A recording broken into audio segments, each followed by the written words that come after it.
And Michael Morell is a former #2 at the CIA and is now our senior security contributor here at CBS News. Mr. Morell, in recent weeks, we had the Islamic extremists shoot up the shop in Sydney, Australia. Before that, we had the man attack the Parliament building in Ottawa, Canada. How is what happened today different than those attacks? Scott, there are two things that stand out to me in terms of what's different.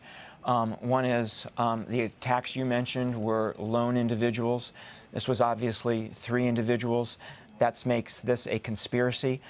It's much more difficult to carry out a conspiracy with multiple individuals than it is to do a lone attack.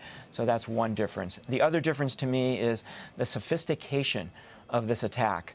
The planning that it took, the way it was carried out in military style is very, very different than what we saw in the other attacks. We have a picture of a French police car, and you can see the bullet holes in the windshield are grouped very tightly together. What does that tell you? So that, again, is part of what tells me that this was a sophisticated attack, and it also tells me that at least one of the individuals that fired that weapon, had some sort of military training. Because they knew what they were doing.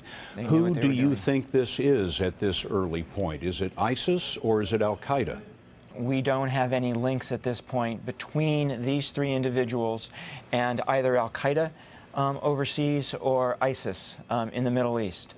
But if I were to guess, Scott, I would suggest that this points more to Al-Qaeda than to ISIS. Why would I say that? Al-Qaeda has been very focused on media outlets that have lampooned the Prophet Muhammad. These 3 men are still on the loose. What is the concern? The big concern is whether or not they would conduct additional attacks before they were captured. But what usually happens in these kind of situations, Scott, is these kind of individuals hold up somewhere, barricade themselves, and go out in a blaze of glory. So there could be more violence ahead? Yes. What does this say about security in the United States? What this says is that we increasingly need to worry about attacks against soft targets, what are considered soft targets. Soft targets are where there is not a lot of security.